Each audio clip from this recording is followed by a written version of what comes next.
Semblero na nakamas. Ay nasa Cavite na po ulit. Kaya ang naiwan. Din eh.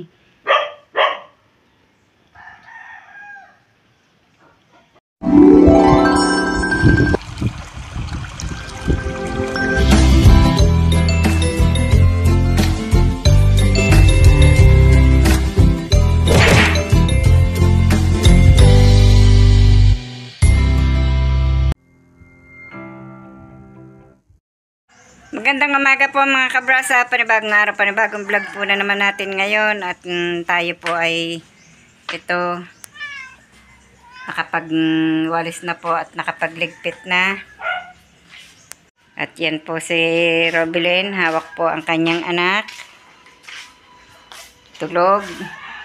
Si Camille po ay abala na naman sa paglalaba. Abala na naman po si Camille sa paglalaba. Si Makoy po yun, marami pong ipong kawayan at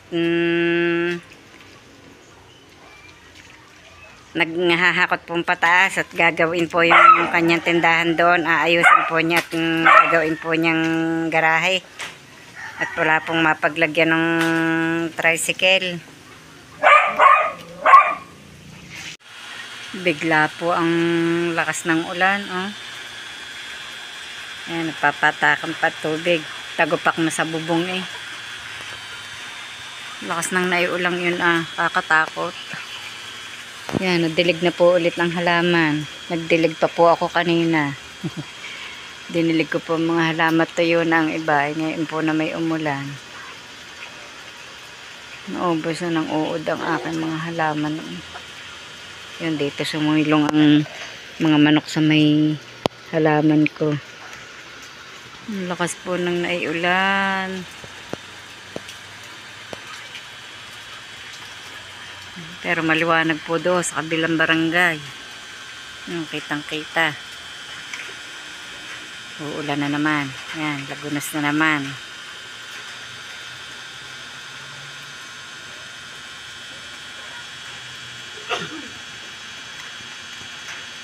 Uulan na uli. Yan. Mamatak na uli.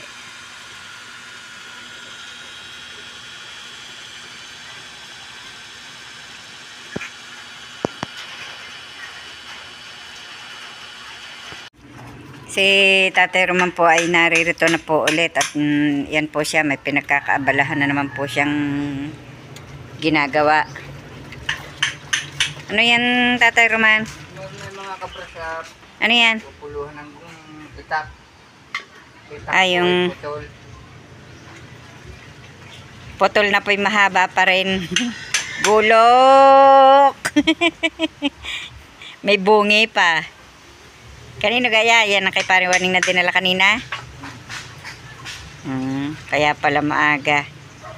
Ang amin pong kumpare. May iniuusap po kay Tatay Roman. Pinapupuluhanan po yung kanyang putol na gulok. Tingnan mo't ipon-ipon ang mga manok na iyon. Yun ang ating mga manok. Bakit hindi ma? Yan dumalaga. Di ka nga. Dahil nung kapatid noong puti.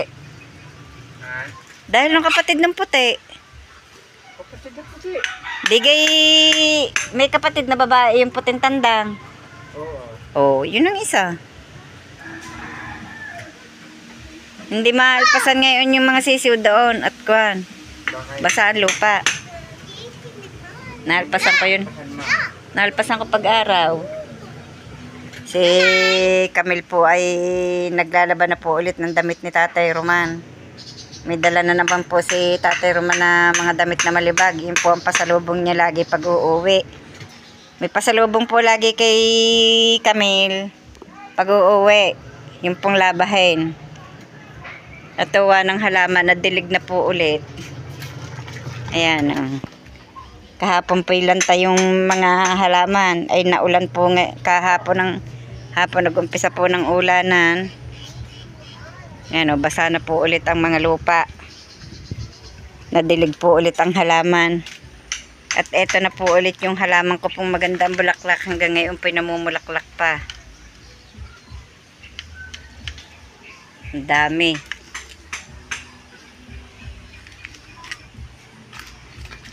Ang akin pong akyat yaman ay ayan. Ang lalapad ng dahon. Ang lalapad ng dahon. Pati po ang aking queen of the night ay lumago na po ng lumago. Ang dami po ng suloy. Yun, hanggang doon po. Meron. Ito pa yung akyat yaman. Ano nga kaya po itong punong ito? Pero ang alam ko po ito po yung peras yung pong ipinunla ko noong yung buto po nung kinain ko pong peras. Hindi po malalaman hanggat hindi namumunga kung ano pong puno ito. Patapos na po yatang maglaba si Camille. Akala ko ang bag nari idadalhin pa ilalim. Robilen, akala ko idadalhin ni Maki pa ilalim yung bag na yon. Yung bag. Tapos na po si Tatay Roman na magpuluhan ng gulok at ngayon po siya inaririto sa kwarto at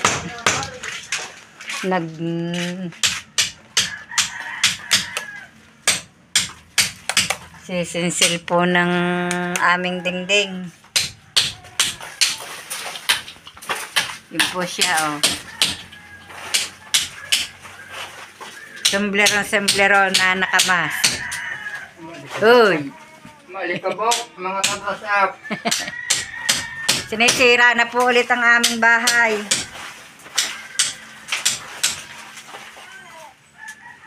Yan, ganyan. Sahuran mga pinasahuran ko po ng sako at para po malwan linisin po yung mga nanlagig na hollow blocks.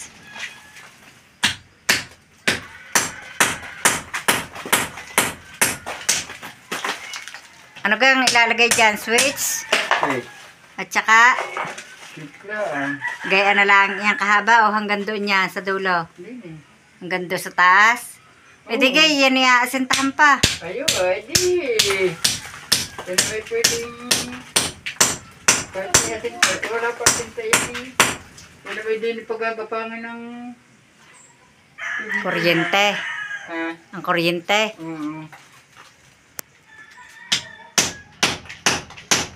Bakit di yan? Hindi ba dine?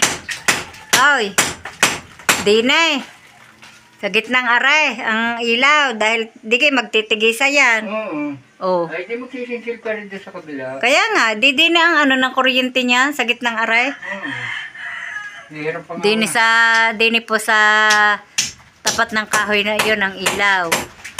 Hirap pa nga ako ng ladder kay Ganet. Pag nag-instalasyon. Nangihiram pa daw po ng ladder. Sa linggo kaya maanuhan na yan. Ayun ko na rin. Wala pa tayong pambayad sa pagpapa-istilasyon.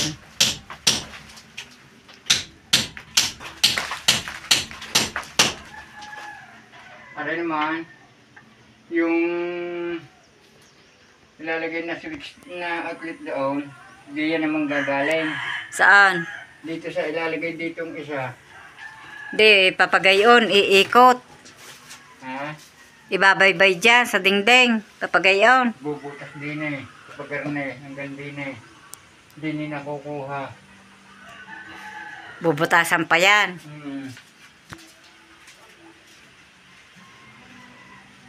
Gayon pala. Daming paikot-ikot. Ngayon nga po kami kakain po ng hapunan. Meron po kaming tuyo, ginataang papaya at puso. Kain po kayo. At saka po ginataang kamatis. Yan po ang aming ulam ngayon. Tsaka... Tira-tira. At Hindi. yan po si Camilo. Hindi doesn't say. May Si isda. Mukoy. Oy, kayong mag-ina pa rin na at kakain na. Kain na po kayo mga kabrasap. Kain na ho kayo! Kain na ho kayo! Patay baboy yan. ginataang baboy, ginataang puro ginataan ito. Puro gata. Puro ginataan. May kasamahan pa yung gulay niyan. Yung puso at papaya. Nagbukod po si Makoy at nilalagyan po niya ng sili. Masarap po yung maanghang. Hindi mo ba nilagyan ng sili yan sa pagluluto? Pagbigyan mo ako konti ng lang. kanin. Pasuyo naman ako. Si Kordapyang yon. Ba't hindi pa naparina eh? Naging waiter pa. Waiter, kanin please. Waiter ng inasal.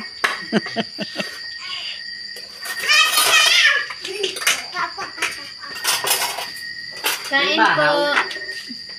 May bahaw na yun. Masarap, masarap araw. Maasin. Abo, kala ko tumawa. Kali, dini ka. Yung makain mo mga likot. Loko. Anong ayaw? Bigyan yun ng gulay.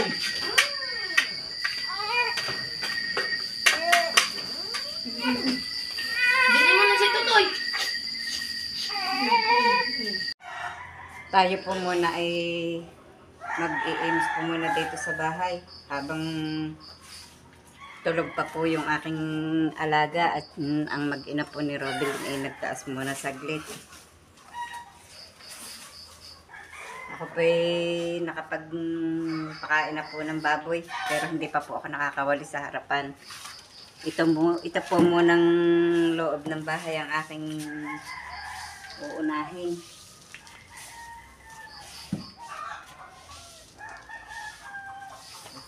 Napaka gabok po.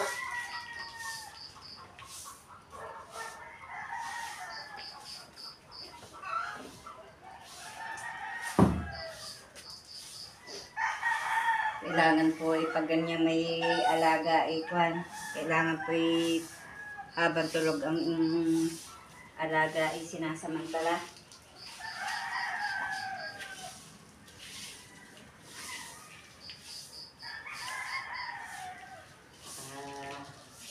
Yan, ang pamuyod. Ang laglag na sa mariyo ni Camille. Si Camille po nakapasok na po ulit. Si Tatay Roman po ay nasa Cavite na po ulit. Kaya ang naiwan po dito, ako na po lamang at saka po si Robilyn, si Halik, si Makoy, at po yung bata. Ay, si Makoy po nga pala ay nasa trabaho.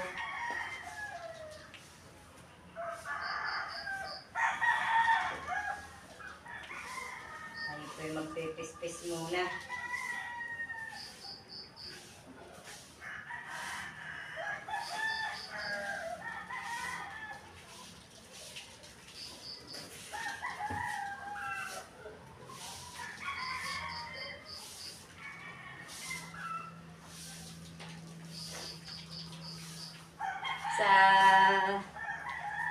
Siguro po sa mga isang linggo si Jessa po dito ko po patitigilin dahil lang siya nga po malapit na pong ikasal ngayong October 27 po. Mga salan po kayong lahat. Punta po kayo mga ka-brush up.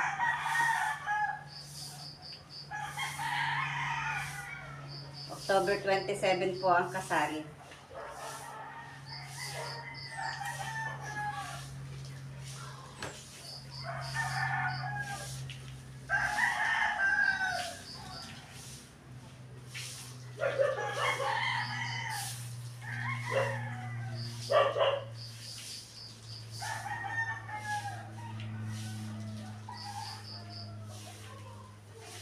Walis-walis lang.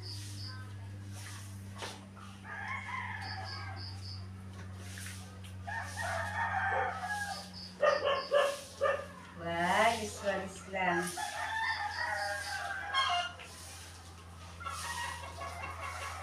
Maaga pa po pawisan na. Ang dami ng trabaho. Lagi pong pandalas.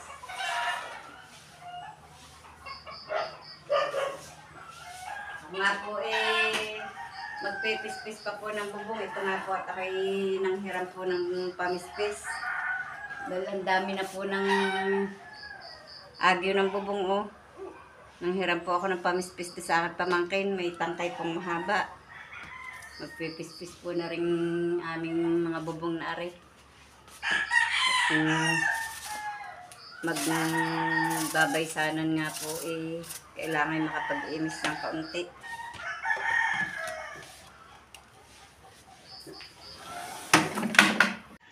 Kami po ay nagmimerienda muna ng tinapay. Ang kay Robelin po yun, nainom din po siya ng kape. Doon po naman sa isang bata ay yun pong Coke. Tsaka po yun, si Chiria, tinapay. Merienda na po kayo. Ay, ching, ching, ching. Naghatching. Ay pa. Oras na ba? Merienda na po kayo. Merienda na po kayo. Sarap buhay po ng batang are. Wala pa pong nagagawa, nagmimerienda na.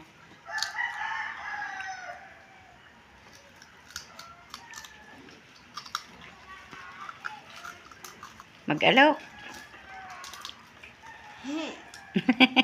Sasabihin mo ka. Kain po kayo.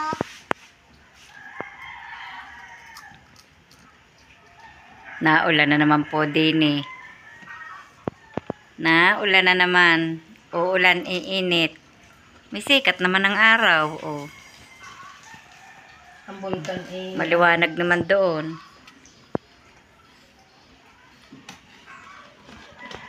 Si Halipot nga po ay dito na tinuturoan ni Robelin sa bahay at hindi nga po nakakapasok. Kaya yan, aaral po siyang magsulat. Marunong na po siyang magsulat ng letter A. Patingin nga, bebe. Aba. O, yan po ang sinulat niya, oh. Marunong na magsulat ng letter A. Marunong na rin po siyang mag-color. Yung kanyang mga color.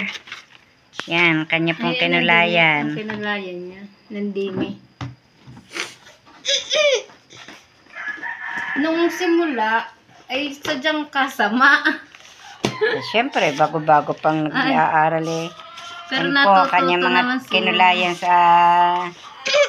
Dito na ba yan sa atin? Hindi, sa Sa school, school pa. pa? Yung unang mga Ang bago-bago pasok. po niyang pagpasok.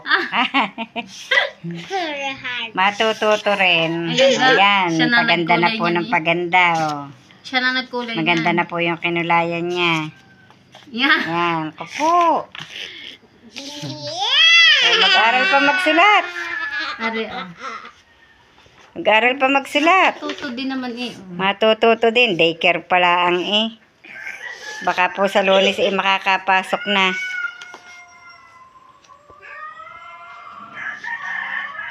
Ayos pa ang sulat. Oh. Dali. Tingnan nga. Bakit sobrang dikit-dikit? Di na ang iba. Iba? Sa tapat. Itapat mo Yaman na, din eh. yaman na. Din eh, din eh. Yan, din eh.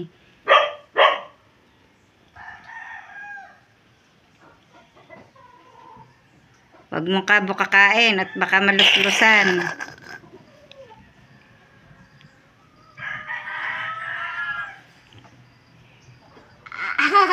Dali na. Galing. Marunong na pong magsulat. Nag-aayos na po si Robelin ng kanilang hihigaan. Nag-aayos yung higaan ng bata. At may bata po dito sa likuran ko na nanggugulat.